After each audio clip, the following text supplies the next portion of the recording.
get the show on the road. So we have some new people on the call as well today. So thank you for coming along, guys. I hope you'll get a lot from it. Today is the focus of today is going to be on the Improvise drive. We've been doing an exercise through, I'll show you this slide, through the last few weeks, building out this model. Well, been having a discussion. Can you see the slide? You betcha. Yep. Okay, so we've been doing this, and we've done it one instinct per week. So we focused on the verify drive, then authenticate and complete. Today we're going to talk about the improvise drive, and it's essentially what other people admire and cherish about your ID. So whether you go up on this drive, driven to improvise or driven to avoid it, we'll cover both of those today.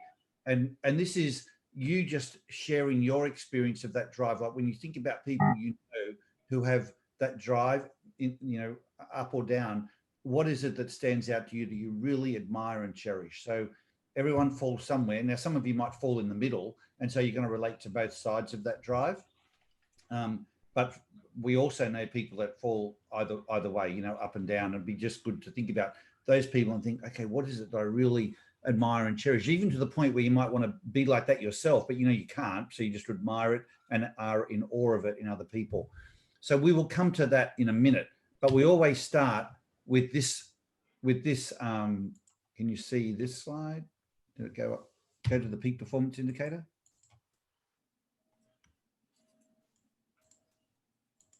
Is it still on the same? No, it's on the peak performance now, Paul. Okay, great. I can't see off my screen. Okay. And is it showing as a show? No, it's not. It's just a screen. I have to stop it here to do it again. I don't know why it does that. It's just the last couple of times it's been doing it. Nope. I'm sorry, guys. We can see it.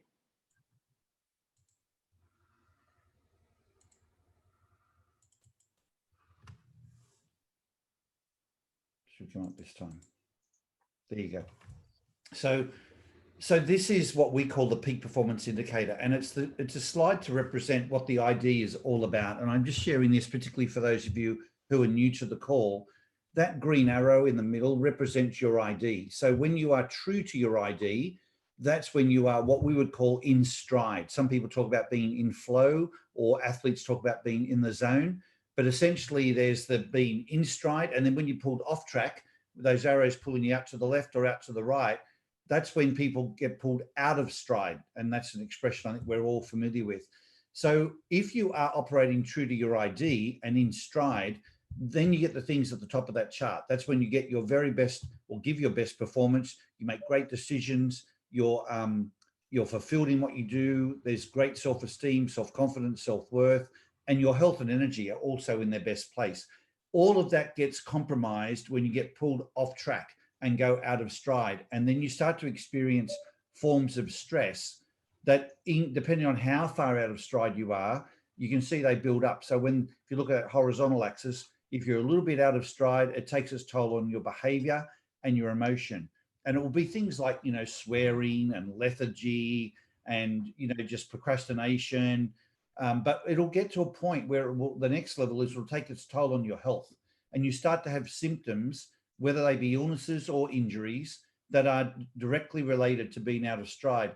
And frankly, there are some people get pulled further off track, and unless they take medications, they really do get into a very dangerous place, anything from infections to depression and everything in between. But a lot of people can see that when they make a change, and they'll call it a life change or a sea change, or make some significant change in their role or relationship, then not only, do they start to feel happier, but their health often improves dramatically. And that's because they're coming back closer to that green arrow and back in stride. And so we use these webinars as an opportunity just to check in and say, where are you on this page? Is your life at the moment traveling straight up the center here, and you feel really in stride and at your best and experiencing the best version of yourself? You're experiencing that about yourself, but others are experiencing as well. Or you somewhere pulled off track. And so we just asked the question, on a scale of 0 to 10, where would you be? Would you if 10 is you really in stride and a 1 out of 10 is way off stride, what's the number that comes up for you? And I just ask you to put that number over in the chat over on the right hand side, and you'll get a very quick sense of the pulse of who's who in the zoo. So see, Susie's a 10, very smart driving and punching at the same time, Susie. And then then big scores, 9s and 10s. Go, Catherine. Awesome. Judy, 10 plus plus. These are very high scores. Gail's a 10. Some of you have been consistently up there like that for a long time. Jay, you're up really high. Leonie, that's a high score for you too. These are amazing. Well done, guys. Look at Mark. You know, you can see the difference between where you were early in the week, Mark, and now, you know, back to an 8. That's a great place. Jim, 9.5. Awesome. Rosemary, 8. These are incredible scores, guys. So the average score is 6.3. When we pulse on our platform, we pulse around the water. When we do this with teams, there are sometimes it could be even lower, but you don't see this. So this is a real testimony to the fact that you invest in being in stride and knowing yourself to know what in stride even looks and feels like, and then doing the things to help you get there. And you start casting a really influential shadow from 8, 9, and 10. So 7 you can get by, like, you know, 7 at university is accredited. It's a good mark. You get by, you're doing things, you know, doing life. But in terms of casting a shadow, you start to happen from 8. And if you go sort of 5s and below, it starts to become like a negative shadow. Like people, they're not necessarily repelling from you, but they will feel the negativity of your energy or the lethargy or whatever it is that's going on. But more importantly, you do. And it's not a place where you want to stay. The good thing about a low score, like a 2 or a 3, is it generally is painful enough that people want to change it and they will provoke a change. The problem with 5s and 6s is that it's uncomfortable, but it's not that bad, and people tend to wallow in a little bit. So you want to, you know, you either want to be at the bottom end so it provokes you to change, or ideally stay up there in the 8s, 9s and 10s. But these are incredible scores. Does anyone have anything they particularly want to share about why they're where they're at, or what they've maybe done to get in stride to be at this level? And Mark, I might even just, if you're willing to share, start with you, because you've very consciously noticed the difference from where you were earlier in the week to now. Is there anything you can see that's happened that aligns to your ID that you can share, Mark? Well, I'm out at a work site, and it was kind of an adversarial situation when it first started out, and things have turned around on it. So a lot of friction at the very beginning. I want somebody expected. Okay. For someone who thrives on harmony, anytime there's friction. So for those of you new, that the complete drive is all about harmony and having every part of the puzzle all fitting together and going smoothly. So no matter where that's happening, whether it's in the work side of your life or the personal side, if there's friction points and disconnection and people not, you know, operating harmoniously together, that will always affect you. And then being the avoid improvise drive, you tend to absorb all of that pressure, Mark. Right. I mean, we've learned that from these webinars. You take it on as a way of maybe trying to alleviate in others. So yeah, I can appreciate that would have an impact as it gets smoothed out. And even if you can then proactively help smooth it out, that of course is very fulfilling to you, but it helps you get back in stride as well. So great job. Yeah. And I cut my hair there you go. There you about go. a foot and a half off it. That's right. You have that. Didn't you have the ponytail? Yep. Yeah. All done. Wow. What a change. That is a big change for you. That probably helped too. So that's right. Anyone else have anything they want to share? I can share a tale. It's got a bit of history to it. Very quickly, I took on the role of the implement manager to create the white pages, yellow pages in New Zealand back in the early 90s. I had to interview, employ, and train 108 people in 3 months and get a significant information project back on target. So it was high levels of information, high levels of process, and 12-hour days, 6 days a week. With my profile, obviously, I burnt out. Yep. Now, because I was a corporate burnt out, I had the privilege of going to the Auckland University School of Medicine's main counsellor and the associated pharmaceuticals as well. After about 5 or 6 months, I started to, in my dopey state, say, hang on, I've been round this bus stop before. So I wrote down the last interaction to make sure it wasn't my imagination. And then next time I went, hello, we're going past that bus stop again.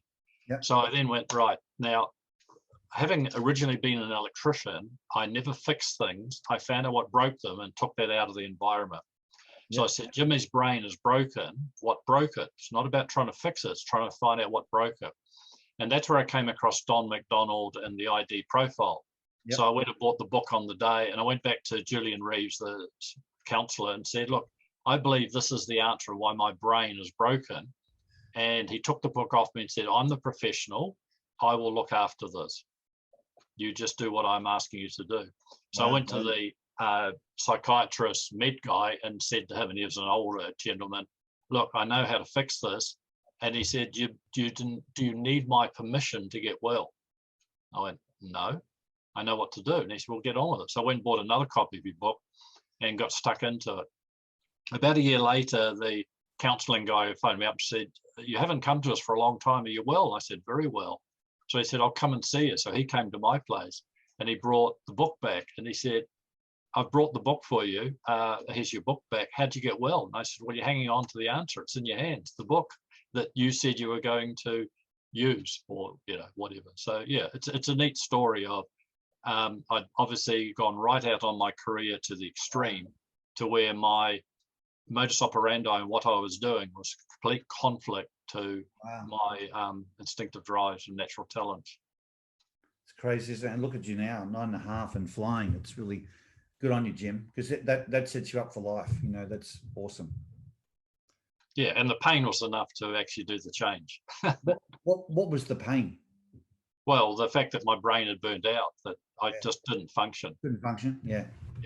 Total, what do you call it? Fatigue syndrome, and the stress of the whole magnitude of the job, because, you know, to run a team, create and run a team of 108 people and create the biggest database of New Zealand is everything I'm not. Yeah. I mean, the first part was fine, the improvisation to get it going, but then after that, it just went downhill. Yeah. I think it's one of the things to be careful of as an improviser is what you say yes to. Like, your instinct is to say yes.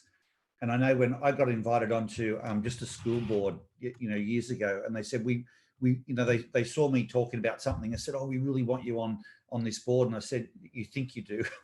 You don't want me on that board long term. You want me for like 1 or 2 meetings, and then I'm going to be a bloody nuisance after that, because I'll be bored and I'll just frustrate all of you.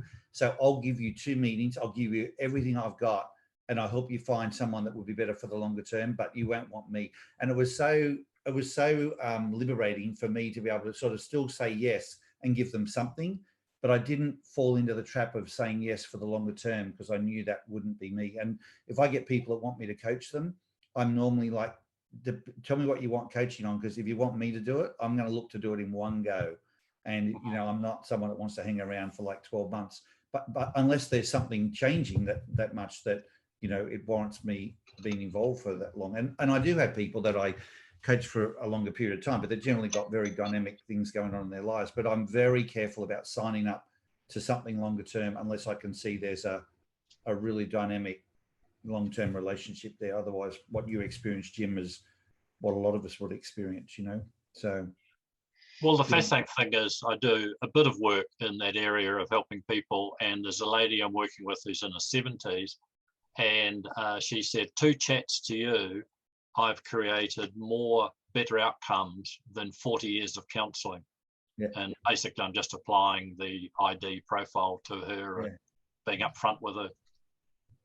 I always remember this guy. There was a Deakin University had a executive MBA, you know, residential program that they did, and one of my clients at Telstra got invited to do a 3-week residential. So that was a huge thing. Like, it was massive kudos to be invited into this program, but it was also a big deal because he was away from his family for 3 weeks. So it was a really big experience, and he expected it to be life-changing. And so he went and did the 3 weeks, and then at the end of it, we did an ID session. And he spent half a day in that meeting with us. And he said, honestly, I learned more in half a day than I did in 3 weeks, you know. And it just, to me, shows both the power of the ID, but the power of the self-awareness. When you get something so insightful about what makes you tick and what you can then start to do with that, and the way it sort of puts everything back into place, what wasn't working, what does work. It's so incredibly, powerful. I think we sometimes those of us who have been working with ID for a long time can get sort of not complacent with it, but you can lose sight of just how powerful it really is for the people receiving it to get that self-awareness of why they do what they do. It's really profound. Anyone else got a story they'd like to share? Yes, Paul, it's Gail. I have. Yesterday, if you'd asked me, I'd probably have said I was a 5. As you know, I'm nearly always a 10. But we had a major deadline yesterday and half of it wasn't done. And then I thought, this is ridiculous. Of course we'll do it. So I sat down, started to do it, and I was going okay. And then I discovered a job that was really messed up. So I referred it to my staff member, didn't get it back. I'd got everything else done. 3 hours later, I get an email from her telling me, or a message from her, telling me that she dropped a knife on her leg and she had to go to hospital and she hadn't started trying to fix the thing. Another hour later, she gets back to me and says, I've got 7 stitches. I thought, well, she's not going to be much use, is she? She's in shock. So I thought, how do I get around this? Because I've still got to do this massive job. So I thought, I know, I found a solution. I won't worry what the solution was. The client said, look, we've had a computer glitch, which was true, and I haven't been able to get it done, and I won't be able to get it done today. Would you? And she said, oh dear, I'm flying out in half an hour. I said, oh, would you mind if I did blah, blah, blah, blah, blah? No, that's a perfect idea. So I got it to her, went up to 10, like Judy, plus, because it meant I'd got everything done. And I've been absolutely wandering around in a state of euphoria ever since. But yesterday morning, I was far from euphoric. It just shows to trust your instincts and have the confidence you'll pull it off, Gail. Thank you for sharing. Yes, absolutely. Okay, is there anyone else that's dying to share something? Catherine? Oh, I'm always dying to share, Paul. So yesterday I was involved in the chapter president's council for an organisation I'm involved with. And I was pretty wound up over a few things.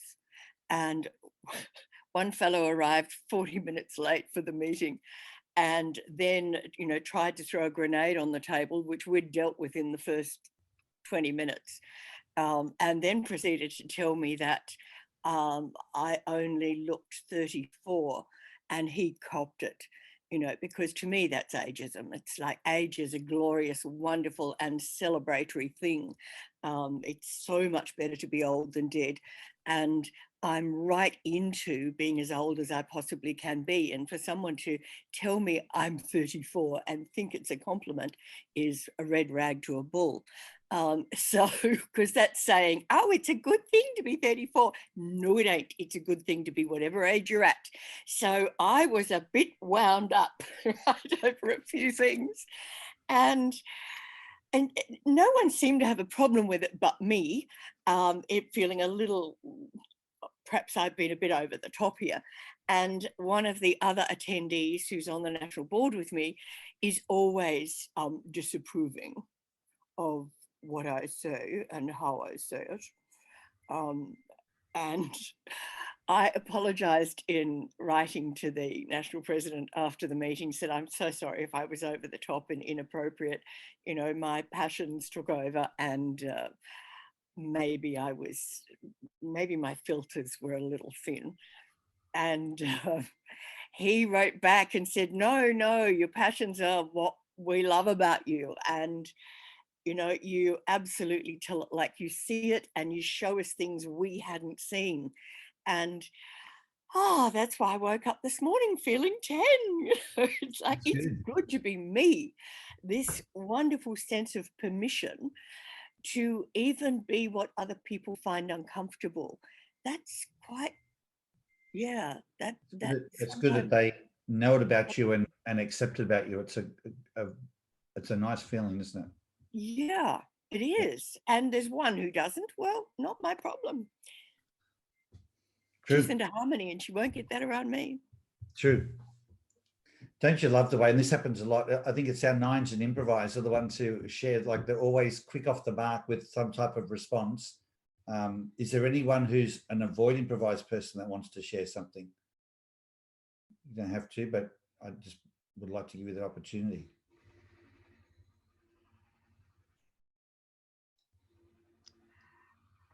It's Leonie here. I can share that I'm normally an 8, so 8 is good for me. And I put 9 today. And the difference for that is that I'm really excited about some work opportunities. But the previous 8 I was worried about how I was going to fit them all in. So it was tempered by, can I manage this? What's the risk that I can't do it all? And so managing that risk, having some things happen that just relieve a bit of pressure so that I don't feel the risk is as great, allows me to be more excited. And, my 7 in Authenticate means a lot of these opportunities are things that I love to do and very hands-on. And so it's sort of, once I've got the risk managed, it gives me permission to get excited about the other things. That is so well said, Leonie. How have you managed it? What have you done to do that? A combination of me and other circumstances. So a combination of me planning out, and making and seeing the spaces that I would need to do it, and a combination of doing that and seeing it work. So being a bit stressed, but seeing it all work, and then an external thing that just relieves that last bit of pressure. It's so true that for so many people, the stress is in the contemplation, not in the doing of it. And so the fact that you get to do it, and you can see, oh, it's not as bad as I was imagining, because your ID will typically default to imagining it to be worse. That way, you're dealing with a worst case scenario and things can typically only get better. So I think that's a great strategy. Get into it, experience some of it. And as you mitigate the risks, as you said, not only do you do the work better, but you can be in a more excited stage and place emotionally, which is not only good for you, it's good for the people around you. They get to see all of you that way and you're not holding back. I think that's nice for them as well as for you. Thank you for sharing. So guys, we might move into the topic of today just so that we allow enough time, and that's to talk about the Improvise drive and what shows up. Let's start with the use Improvise side. So these are people who go up. So you've heard from people like Catherine and Jim, and Mike's a 9, Gail's a 9, but some of you are 8s. Jim's on the call as an 8. They're 7s. So what is it that the avoid? Let's start with the avoid Improvise people.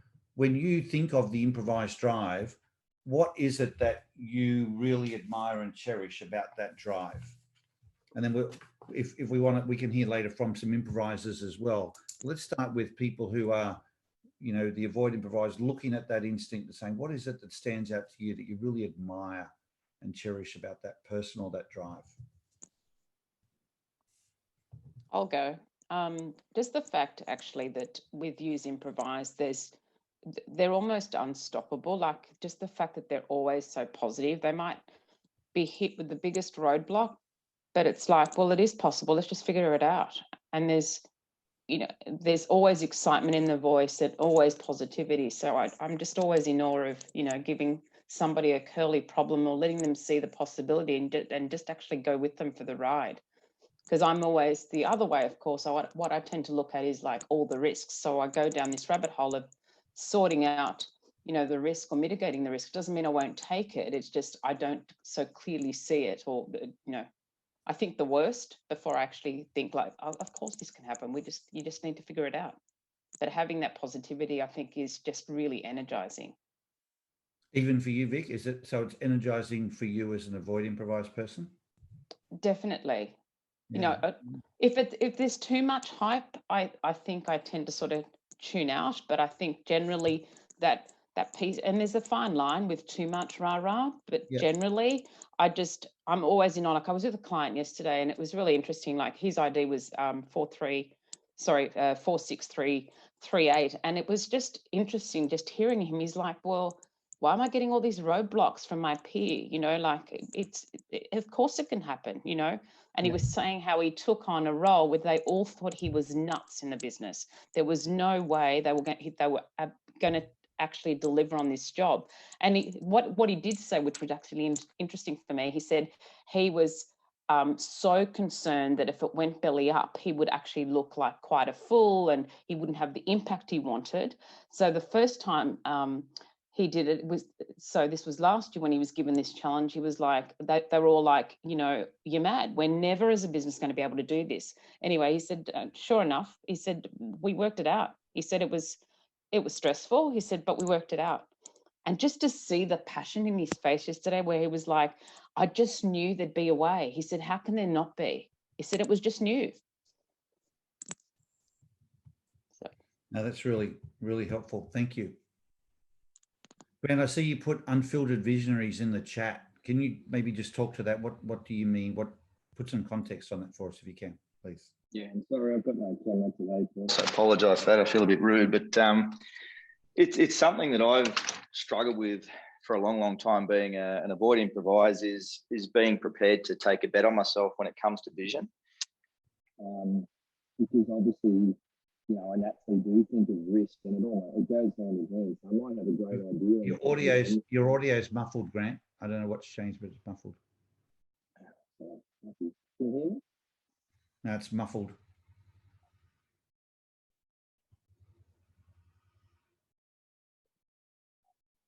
I don't know what's happened. Yeah, we can't hear anything. Okay, maybe we'll come back to Grant. Does someone else have something I'd like to share?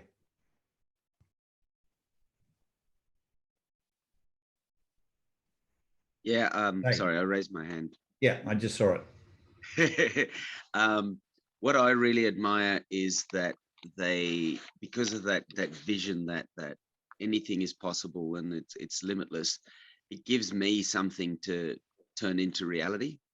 So I'm happy for them to say, let's go here. And then I go, right, what are the risks? How can we get there? Because otherwise I'd sit there just looking at all the risks and not actually creating and doing something new and interesting. So I appreciate now, much more than I ever did before, the fact that without these dreamers, there are no dreams to turn into reality. And that's what I need. I need something to turn into reality, not necessarily dream things up.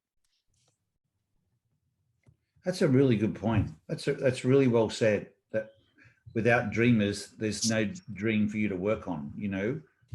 I think that's a really cool way to position it, actually.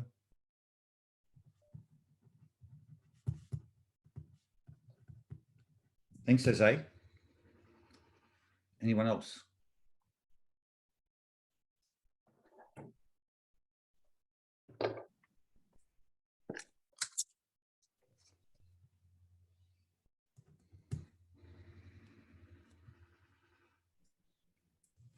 What about for you improvisers? Do you see, is there something that you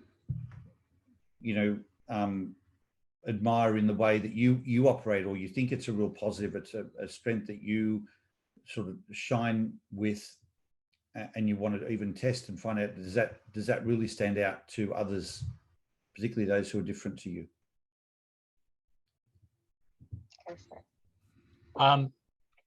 Being a 9 improviser, it took me a while to come to terms with what that means. One of them is that as I'm speaking, I'm thinking such through and speaking it, I am already starting to create a better version. So by the time I've finished the sentence, which I've communicated to someone or people, then I have a better version in my head. And what I've had to learn is I've got to hold that better version back and let the people process what we've already discussed. The other one is in my team, of all the people around me, I purposely don't hire improvisers because one's enough. It's at my level. And I like Grant's comment about turning a dream into reality. You know, I've got a head full of dreams, but I need the resistant improvisers around me to turn dreams into realities. Yeah, yeah, it's a great point. Can I add in there, Paul? Gail again.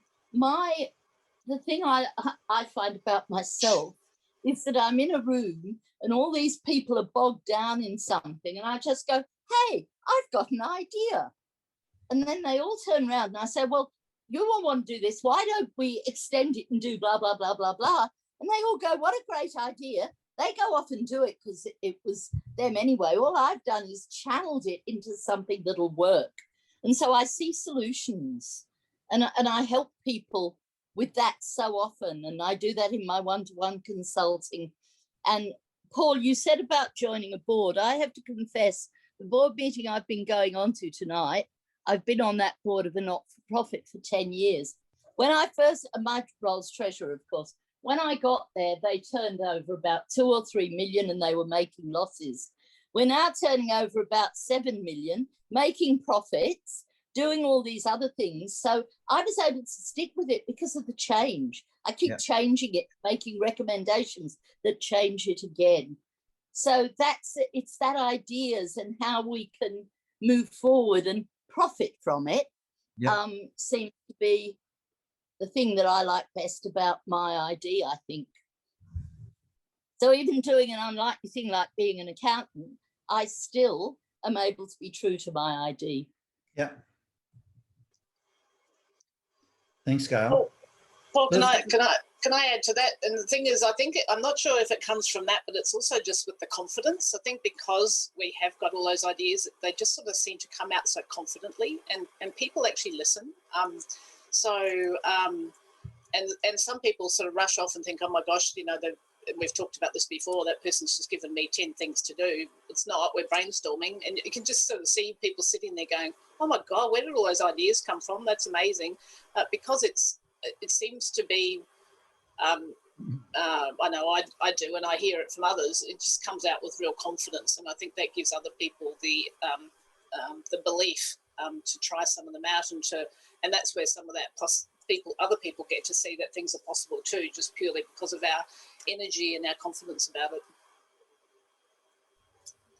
That's really good. I can see I'm sort of experiencing that as you say it, Joe. I can picture that. You know, I think that's maybe where the confidence comes from, because to an improviser, you know, there will always be a way to work. So you just, if this option A doesn't work, option B, and you know you're going to have more ideas anyway that will come. So you just are always able to stay up.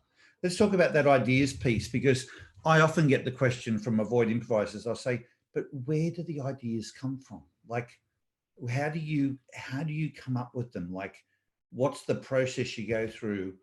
And my answer often is, I don't. They just literally come into my head. Like, they just come from nowhere into my brain. But I'm wondering whether, is that what every other improviser experiences?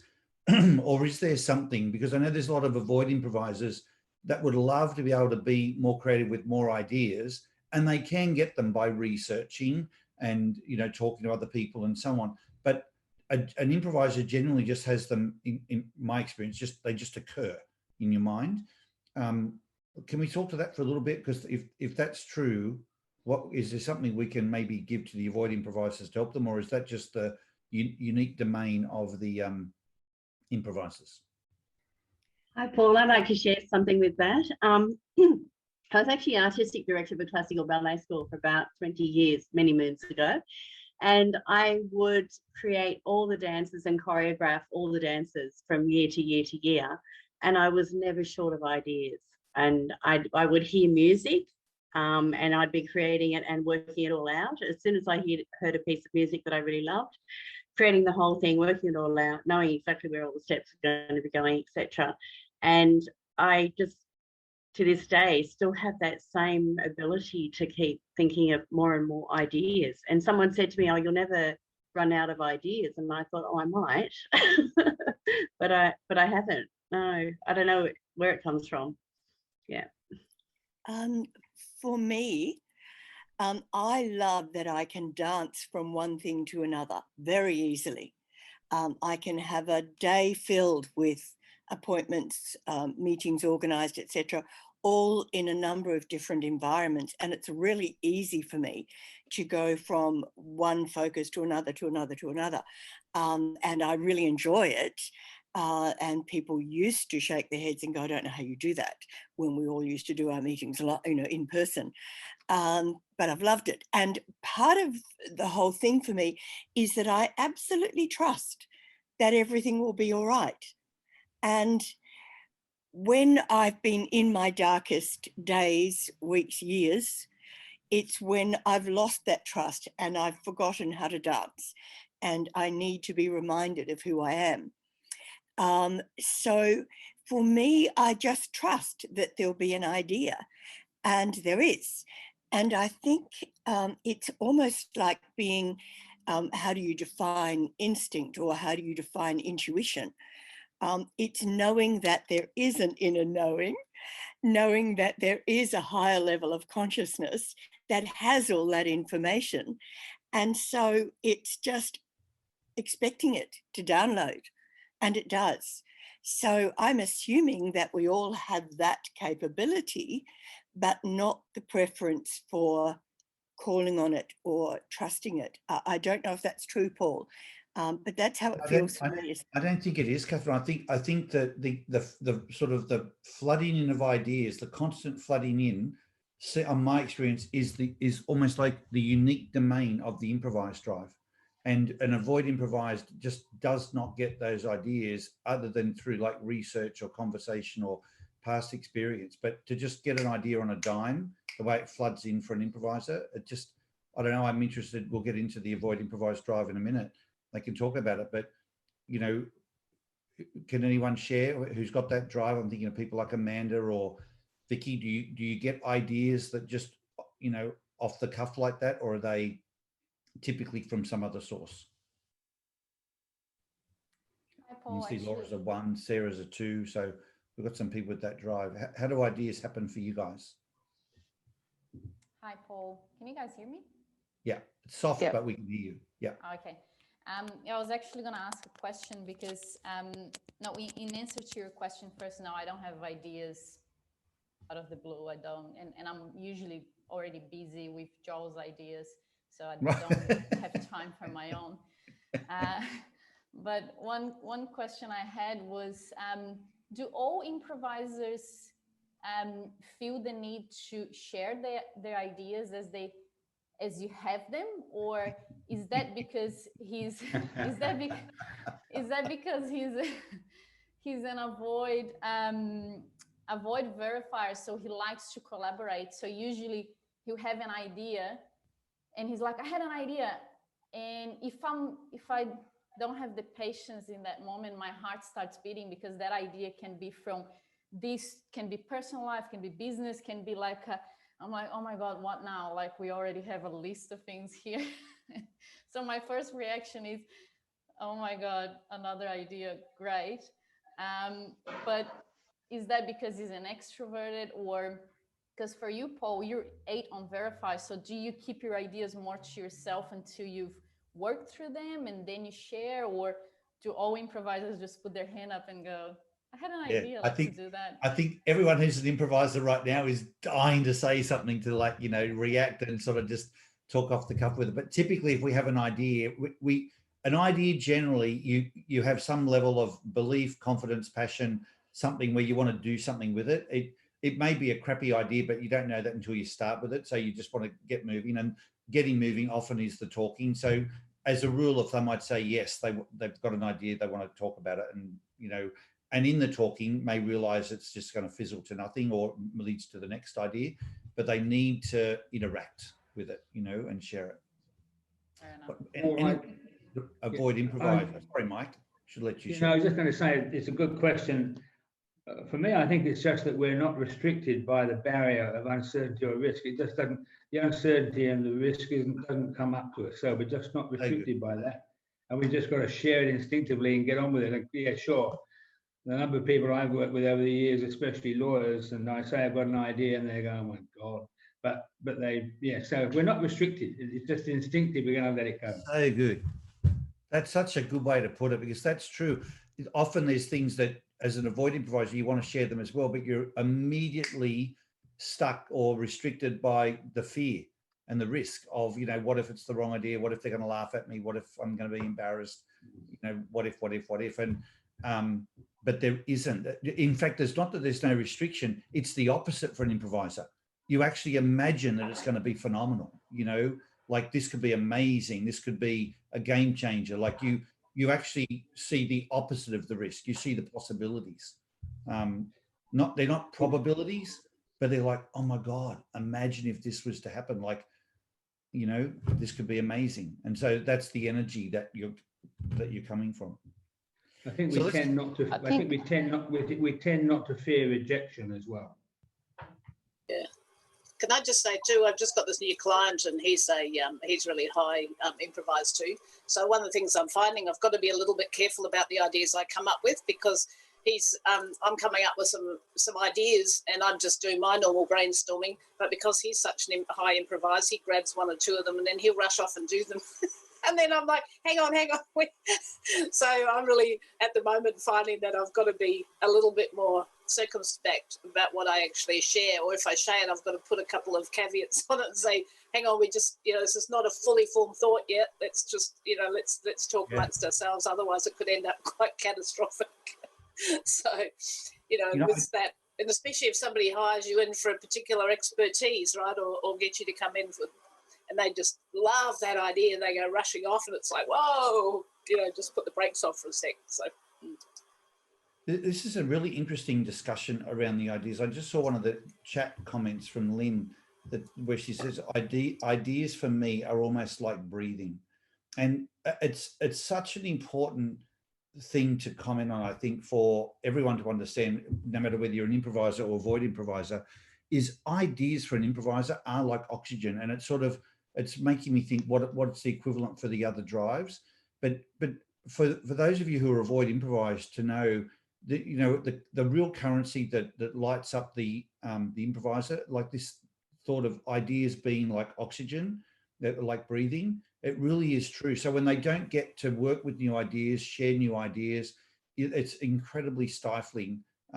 Probably more suffocating and paralyzing is like it takes the life out of the person. It's not just frustrating or negative. It actually shrinks and like causes them to not be able to function. So ideas are a massive currency and, nutrition for the improvisers. Let's switch over. Paul. Oh, yeah, go. Susan. Yeah, okay. I wasn't sure.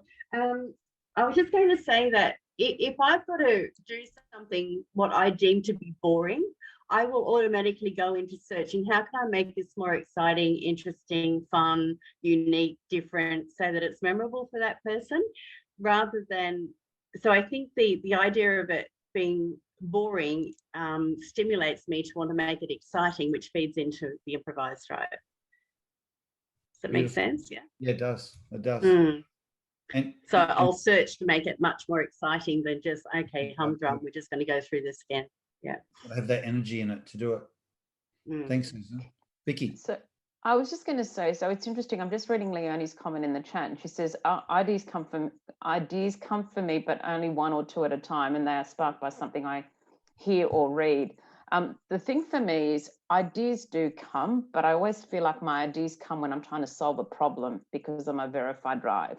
So there's got to be a purpose, is what I'm trying to say. I don't, and this is probably one of my vulnerabilities, that I don't spend enough time kind of sitting, navigating my navel, if that makes any sense. I think that's the thing with avoid improvisers. We can actually generate ideas, but they're always attached to something else. So it might be, predominantly for me, it would be solving a problem. So what, and then I look at all the options because of my complete drive, like how may this play out? So my idea generating comes from my other drives. Okay. Thanks, Vic. So let's talk about the avoid improvise drive and what is it? And let's start with those of us who are improvisers, talking about what we see that we admire and cherish in the avoid improvise friends that we have, friends and family members that we know. What comes up?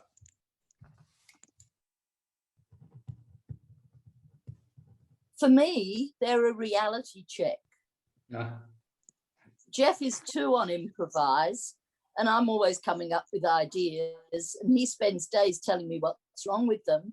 But it's that reality check. It's only after about, he gives me 2 comments and I know then whether it's a goer or not. Unfortunately, the downside for me is that he carries on with what's wrong with the idea for far too long. I've already forgotten about it and moved on to the next one. But notwithstanding that, I just love that reality check because it saved me many a time from doing something that was that could have created problems. That's a great phrase, Gail. Thank you.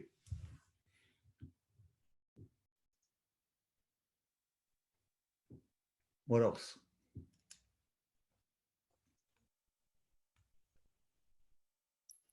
We are unaccustomed to being this quiet.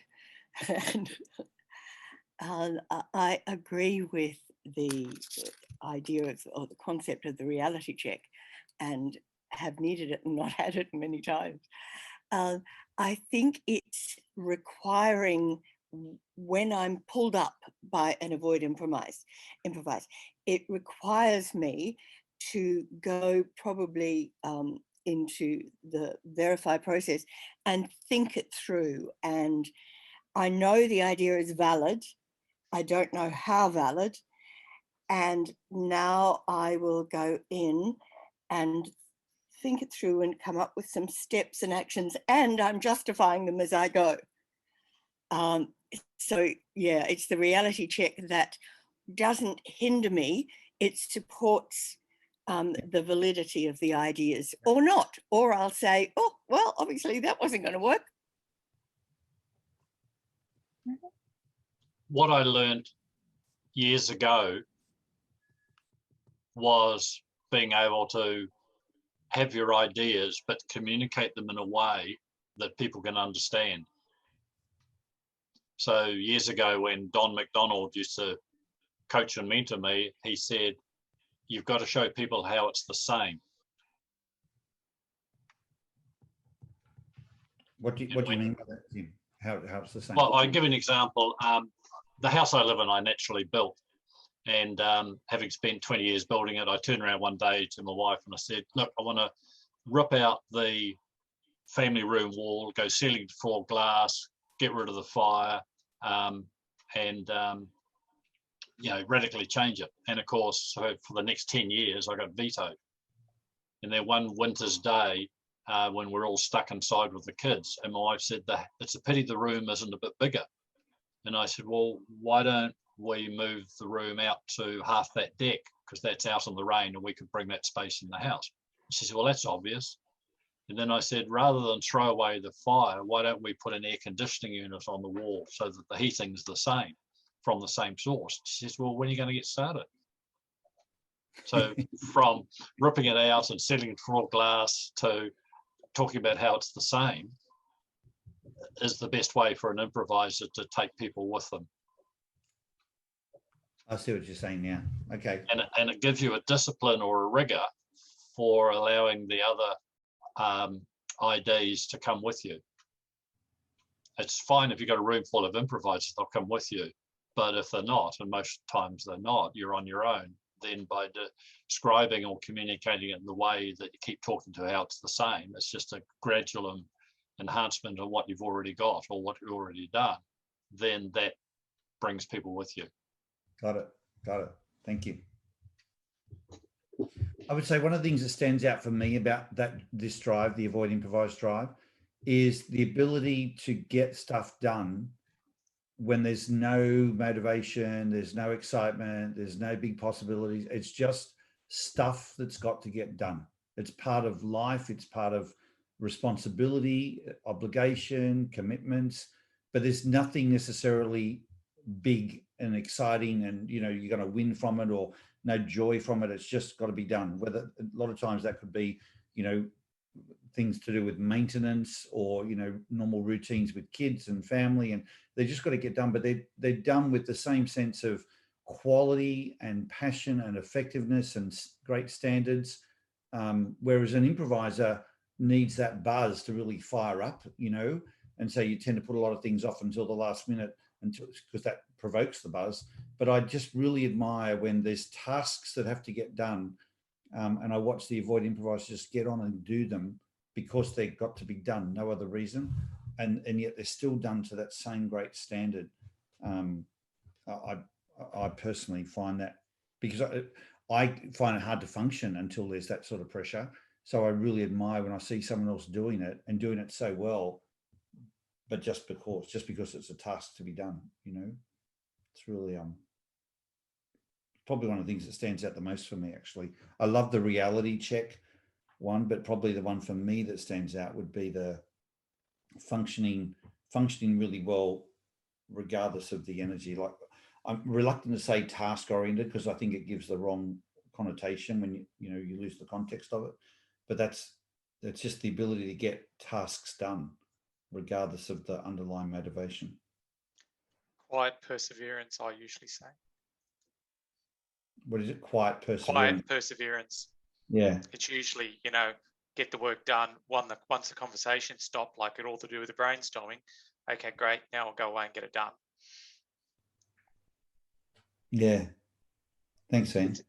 It's funny, actually. Every time that there's what is it that you admire about it, those of us who have it can't see it. Every time. You've mentioned that, and I've gone, oh, I'm surrounded by all of these improvisers, and I always ask, why is it that I always end up doing this stuff? They're all, enjoying doing random idea thinking, and yet I'm the guy that actually goes, okay, well, let's turn it into let's make it happen. Let's do it. And I just go off and quietly do it, and don't notice that maybe that's being admired, so to speak. Yeah. It's just what we do. It doesn't register. Oh, I think it's just huge. I can just think of so many tasks that I would just put off because there's no reason, no motivating reason to do them. They just got to be done, And I'm just thinking of even things around the house or things to do with work, and they just sit here and they've got to be done. But there's no other motivation, so they sit here. And I watch. I come up with a strategy. I said to my darling daughter, who I'd asked to do just hang up the clothes on the line. Not a big thing. Just help me with the laundry. Can you hang these clothes on the line? And she actually said to me, oh, but it's boring. There's no motivation. I said, well, turn it into a game. And how? And I said, well, make it so that all the pegs are the same color as the clothes, and see if you can do that consistently, and turn it into a challenge. Dream up something that makes it a hard job to do, but really effective, like really pretty. So you get some bang at the end. And hey, presto magic, it worked for about 2 or 3. And then I'm back to doing it myself. The challenge has worked out now. She knows. That's right. Yeah. Right, guys, what else stands out to you about the Avoid Improvise? And maybe, is there something the Avoid Improvisers would like to share that you think is a real talent that you thought really stands out, that you admire your own drive? I don't know. I like to, coming off the cuff is always tough for me to improvise. because I can say something and then I'll think of, after I say it, I think of 3 other things I could have said, depending on, because there's more than one, I guess the term is more than one way to skin a cat. And I can think as I go, I think of other things. And I have to process then which one is the best one to do for the situation. So that's how I like to do it. I like to think about it first before I announce what the different schemes are, and I try to figure out the options and order them in my mind before I tell anybody. Okay. I don't know if that's really avoid improvising, but I just can't come up with the best solution off the top of my head. I've got to think it through. Right. Okay. Paul, Steve here. Good morning. Coming through. Sorry, Steve, you're going to say something? Yeah. Hi, Paul. I'm a little bit different or maybe I've learnt the skill. My wife is the opposite to me. If she wants to do something, she gets an idea, she goes and does that. where I've learnt the skill of creating ideas or creating a space for the ideas. So we all know when we go driving, we might drive from the city to home, and we'll get home and you go, man, I can't remember driving home. But during that time, the subconscious kicks in, there's a whole bunch of ideas. So I've found times, like if I go mow the lawns, I find I get ideas just dropping all the time. And I'm very low on Improvise. So I capture the ideas and learn to capture those ideas. So the ideas are there. It's becoming aware of them and then capturing them. Another one is I have a notepad by the bed at night, and I wake up thinking about 6 million different things, ideas, I capture them. And then I might filter them out differently, where an improvised person or Deb will go, that's a great idea, go off and do it. Where then I will apply the filtering. But I've learnt to, I suppose, back down about 2008, realize that having lack of options wasn't healthy for my long-term journey. So I learnt the skill of capturing ideas. So therefore, not necessarily constrained to someone who was a high improviser. I've been around improvisers, you know, Mike Murphy. Mike Murphy has ideas dropping out of his head every 5 seconds. Some of them are useless, so some of them are very, very good, and you got to discern which ones to pick up. Where I don't operate at that level, but I recognise I've just got lots of ideas, and I'm the one at home who comes up with all the ideas and strategies and things like that. But the things keep coming, where my wife tends to think of an idea, go do something, but she doesn't have the ideas sort of coming forth. So that's sort of how we operate, where we've got the opposite drives in the home. Interesting. Thanks, Steve. I know we're quickly running out of time, but there's a comment made. I think, Richard, you made this comment. It's quite interesting to me. You said you see yourself as an improviser, as the pathfinder, and those that come after you as the road builders. I think this is really cool, because there's improvisers, there's something about endurance and sustainability of the avoid improvise drive. So the improviser sort of finds the way, like think of going through, you know, the bush. They can like create the trail and show the way and get it started, but turning it into a road, that's work. And I mean, I can almost feel myself going, well, that's not my job. You know, that's someone else to do. I've shown you where the thing needs to go. We've blazed the trail, like now build the road, but the building of the road and all the work that's involved in doing that. I mean, I'd run 100 miles from that, but I can picture avoid improvisers going, oh man, that's where, like you said at the start, if we have the dreamers, then we've at least got a dream to go make happen. But the building of the road and turning things into more substance, more, but it's not, I don't know the right way to put it. Someone here might be able to help express it. It's converting it into that more enduring, solid, permanent. It's a permanence about it. What is that?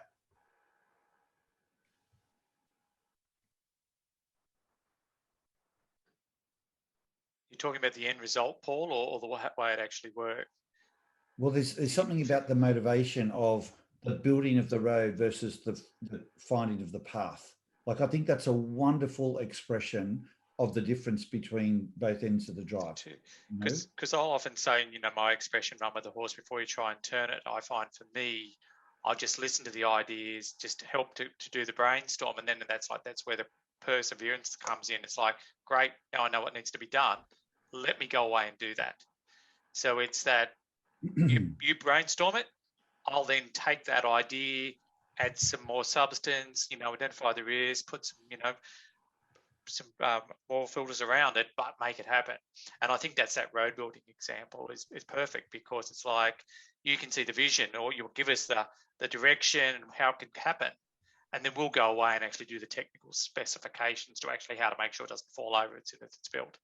Yeah. That's the real complementary skills I've always seen. It's such a beautiful metaphor. I love it, because it just, you know, defines it. And I can see some of the things people saying about it. It's the operationalizing side of it. It's exactly right. You know, that's where, and the energy and the motivation is about the making it happen piece. I think that's so true, as opposed to what we do with it once it's done, and all of the, you know, expansion and selling of it that the improvisers will come back and do again. But it really is a true representation, I think, of the difference between both ends of the drive.